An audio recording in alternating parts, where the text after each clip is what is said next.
우리에게 주시는 말씀은 고린도후서 1장입니다. 8절에서 11절까지 말씀입니다.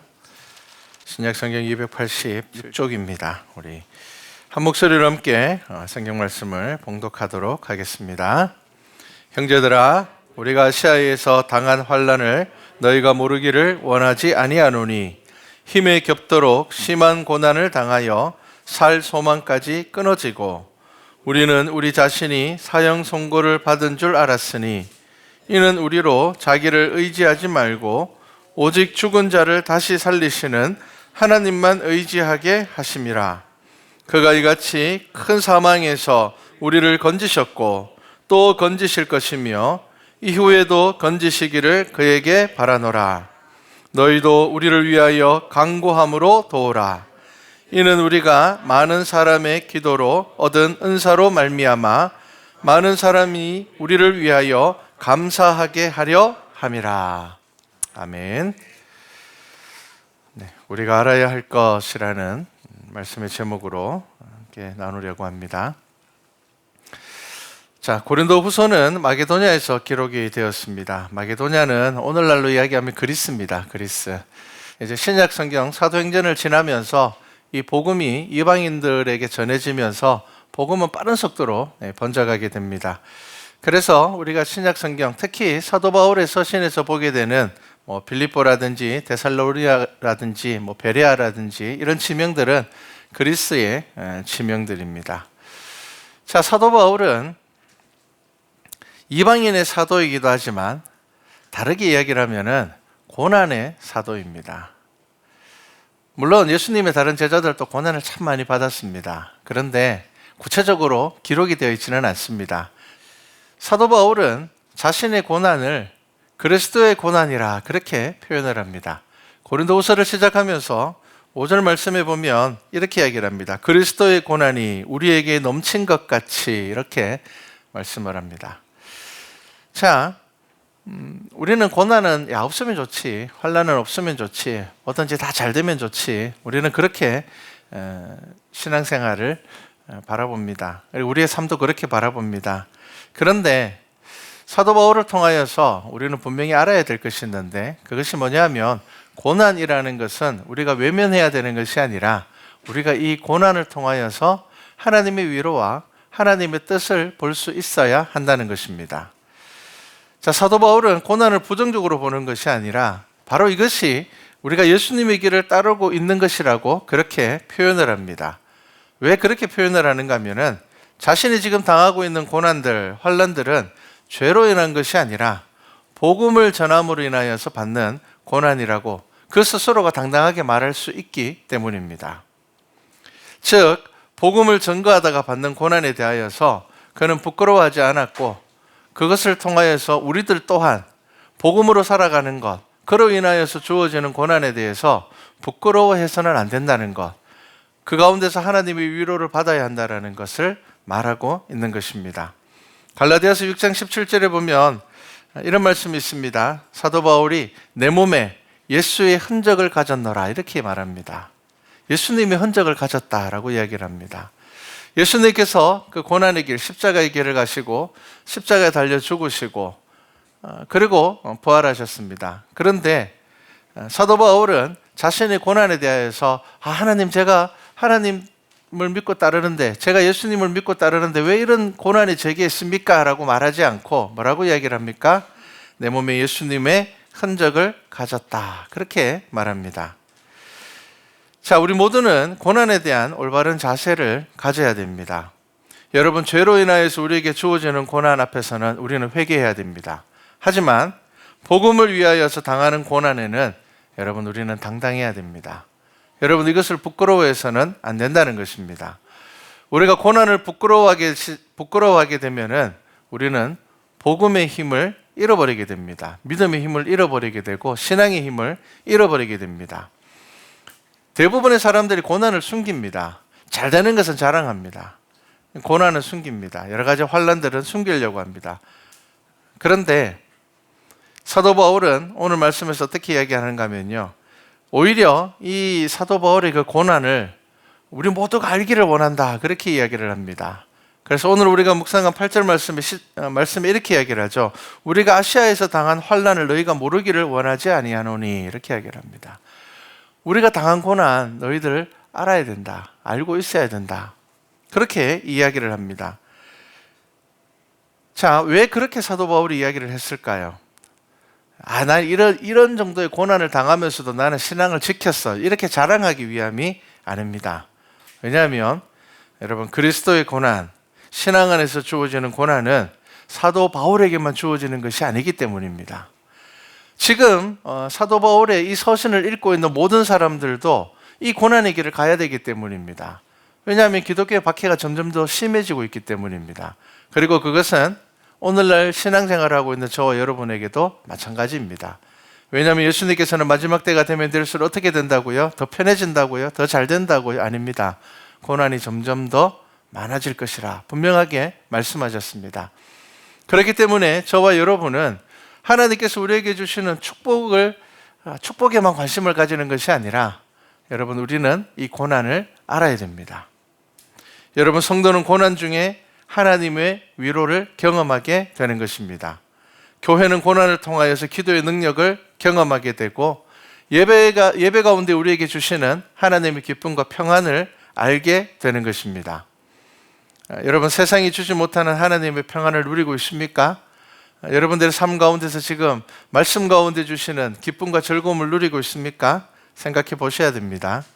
여러분, 믿음은 보여지는 것이며 온전한 믿음은 다른 성도들에게 힘이 되고 길이 되는 것입니다. 지금 사도 바울이 왜 자신의 고난을, 내가 당하고 있는 고난들 너희가 다 알아야 된다라고 이야기를 하는가 하면은, 그냥 내가 어떤 고난만 당하는지를 보라는 것이 아닙니다. 내가 이 고난 가운데서 예수 그리스도의 이름으로 어떻게 살아가는지를 보라는 겁니다. 내가 십자가의 길을 어떻게 걸어가는지를 보라는 겁니다. 내가 끝까지 하나님 나라의 소망을 가지고 살아가는 나의 믿음을 너희들이 보기를 원한다라는 것이 그 속에 있는 의미입니다.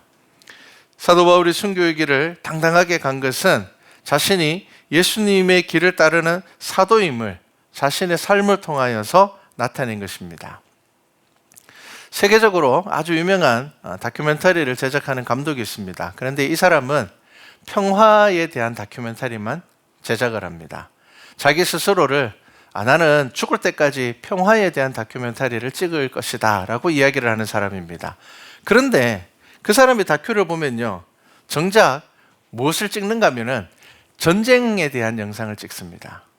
내전이 일어나는 곳, 막 사람들이 죽어가는 곳을 생명을 걸고 가서 다큐를 찍습니다. 그래서 그 사람에게 이제 인터뷰를 했습니다. 당신은 평화에 대해서 다큐를 찍는다고 했는데, 그러면 상식적으로 아주 평안한 나라, 아주 평화로운 나라의 모습을 찍어서 야, 평화는 이런 것이야 라고 하는 것이 더 좋지 않느냐라고 이야기를 하니까 그 감독이 이렇게 이야기를 했습니다. 사람들은 평화를 보면 평화의 소중함을 모릅니다. 그렇게 이야기를 합니다. 오히려 전쟁의 모습을 보면서 사람들은 우리가 정말 좋은 삶을 살아가고 있구나. 야, 우리가 지금 살아가고 있는 것이 그냥 아무 생각 없이 우리가 누려도 되는 것이 아니구나. 정말 소중하구나라는 것을 전쟁에 대한 다큐를 보면서, 그러한 영상들을 보면서 오히려 그들이 알게 된다는 것입니다. 그러면서 나는 생명을 걸고 앞으로도 전쟁이 일어나는 곳에 가서 다큐를 찍을 것이다. 그렇게 이야기를 했습니다. 사도 바울은 자신의 고난에 대해서 우리 모두가 알기를 원하였습니다. 그 당시 다른 성도들이 또한 알기를 원하였습니다. 왜 그렇습니까? 고난 중에 하나님께서 주시는 평안을 깨달아 알아야 되기 때문입니다. 지금 내가 누리고 있는 이 평화로움이 얼마나 소중한 것인지를 우리는 종종 잊어버릴 때가 많습니다. 성도는 고난을 통하여서 더 성장하게 됩니다. 고난받는 자들은 그것을 숨기는 것이 아니라 고난을 통하여서 믿음을 나타낼 수 있어야 하는 것입니다. 우리에게는 세상이 줄 수 없는 하나님의 평안이 있기 때문입니다. 여러분, 이것이 믿음입니다.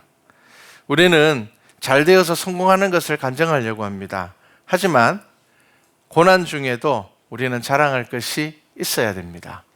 여러분, 이것이 바로 세상과 다른 것입니다. 세상은 성공하면 자랑하고 실패하면 말할 게 없습니다. 성공한 사람들이 이야기하는 거 구경해야 되는 것이 세상입니다. 하지만 하나님 말하는 믿음은 그것이 아닙니다.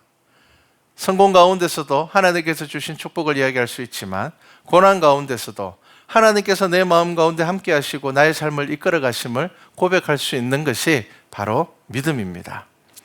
우리는 생명의 주인 되신 하나님을 믿는 사람들입니다. 그렇기 때문에 저와 여러분은 갈 곳이 있는 사람들이고요.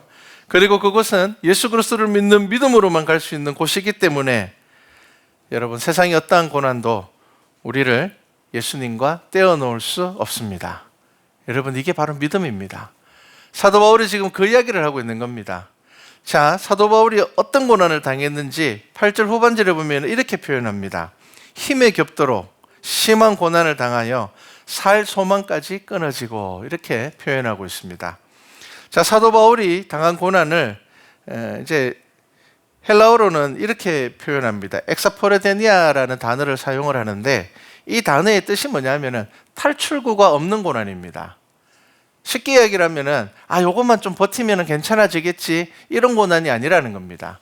지금 사도 바울이 자기가 당하는 고난과 환난을 봤을 때 나는 순교하겠구나, 내가 이 땅에서는 이제 더 이상 탈출구가 없겠구나라는 것을 사도 바울은 어렴풋이 느끼고 있는 겁니다. 나는 더 큰 고난을 당할 것이고 어쩌면 나는 빠른 시일 안에 순교를 할 수도 있겠구나, 죽을 수도 있겠구나. 지금 사도 바울은 자신이 당하는 고난을 그렇게 표현하고 있습니다.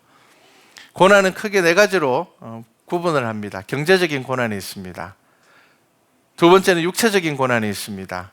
그리고 세 번째는 사회적인 고난이 있습니다. 사회적으로 비난을 받는 것입니다. 그리고 인격적인 고난이 있습니다. 아주 비참한 상황에 처해지는 것입니다. 그런데 사도 바울은 이 네 가지의 고난을 다 받은 사람이었습니다.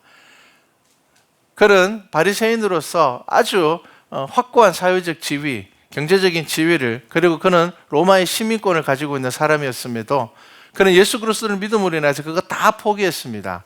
그래서 그는 경제적으로도 힘들었고 때로는 천막을 만드는 일을 하면서도 복음을 전하기 위해서 쫓아다녔습니다. 육체적으로 힘들었습니다. 사도 바울을 죽이기 위하여서 많은 유대인들이 나는 저 사람을 꼭 죽여야 되겠다, 잠도 자지 않고 쫓아다니는 사람들이 있었습니다. 사회적으로도 비난을 당했습니다.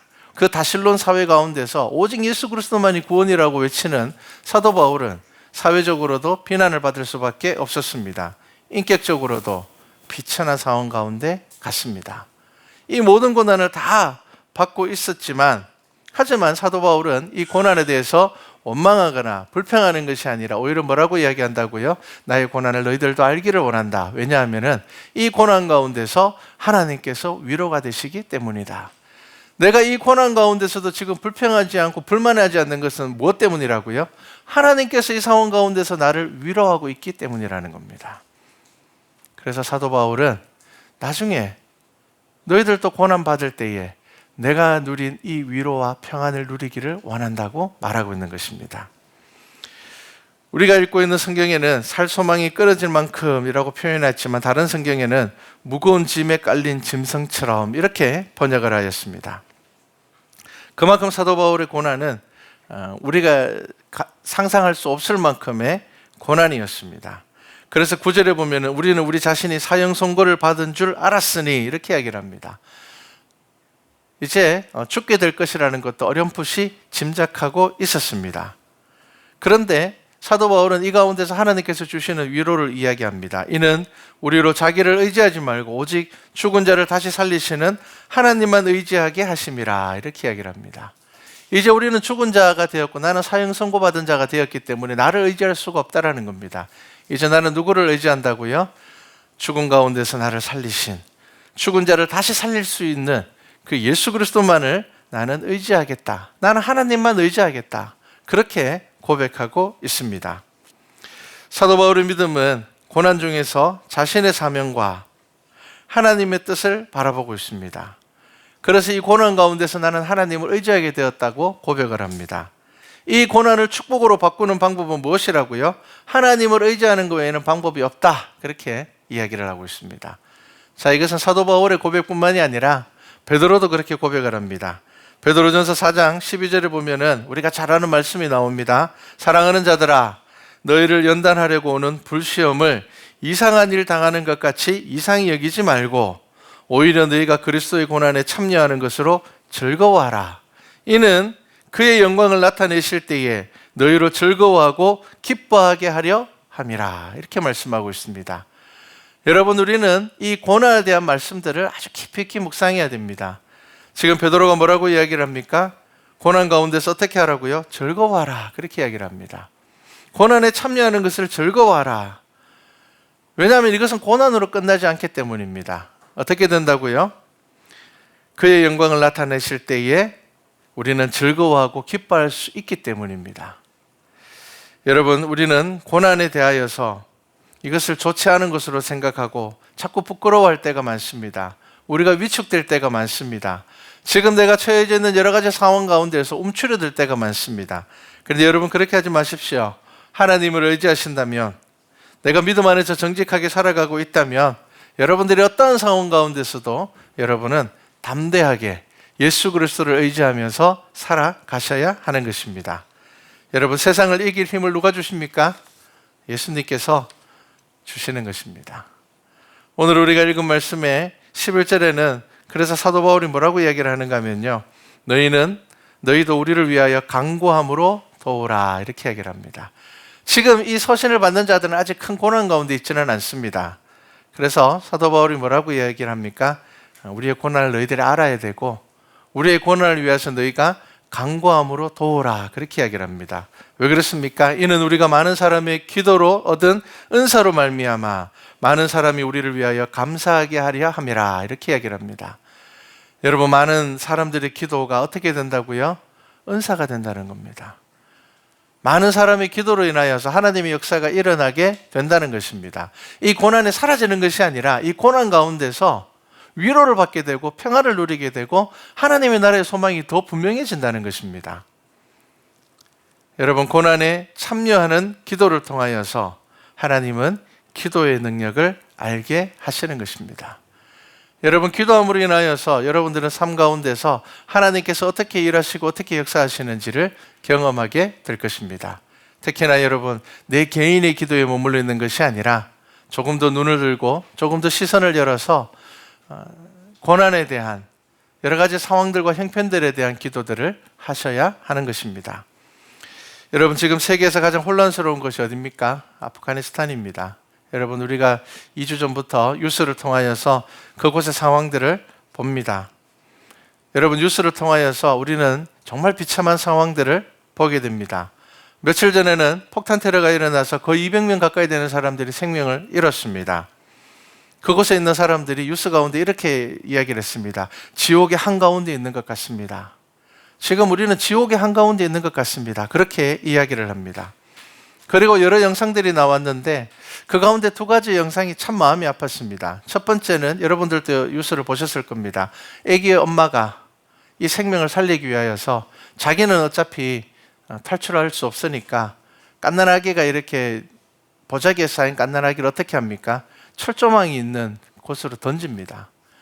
이게 그 안에 있는 사람이 아이를 이렇게 받으면 괜찮지만 받지 못하면은 이 철조망은 보통 철조망이 아닙니다. 군부도에 쳐져 있는 철조망은 아이가 죽을 수도 있습니다. 그런데 그럼에도 불구하고 그 아이를 살리기 위하여서 어머니가 갓난아기를 얼굴도 모르는 사람에게 던집니다. 받아달라고. 그래서 미군이 그 아이를 이렇게 받는 영상을 봤습니다. 놓치면 죽을지도 모르지만 어린아이를 살리기 위하여서 던집니다. 여러분, 이것이 어머니의 마음입니다. 이것이 아버지의 마음이죠. 마치 모세를 갈대상자에 넣어서 나일강에 띄우는 요게벳의 모습과 같습니다. 이 아이가 좀 살았으면 좋겠다는 겁니다.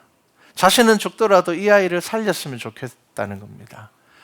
그리고 그들은 그렇게 이야기를 합니다. 나는 여기서 죽을 겁니다. 하지만 이 아이는 좀 살았으면 좋겠습니다. 그렇게 외칩니다.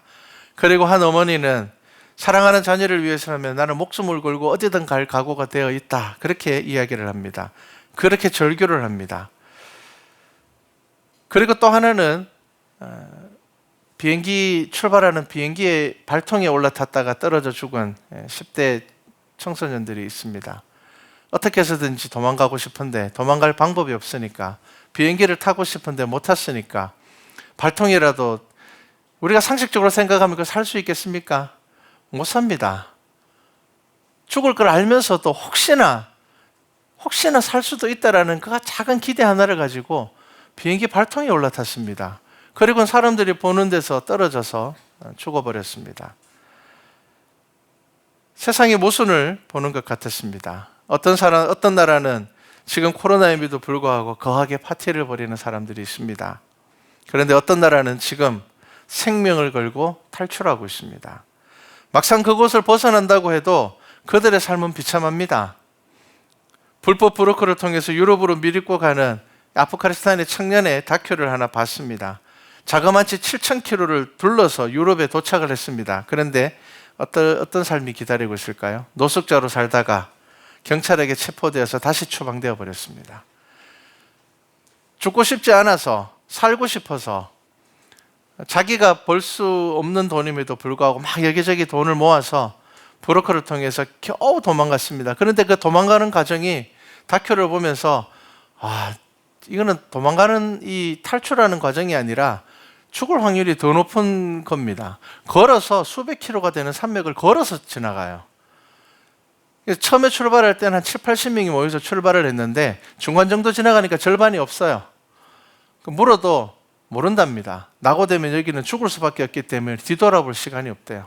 누군가가 낙오되어도 그 사람을 생각할 겨를이 없대요.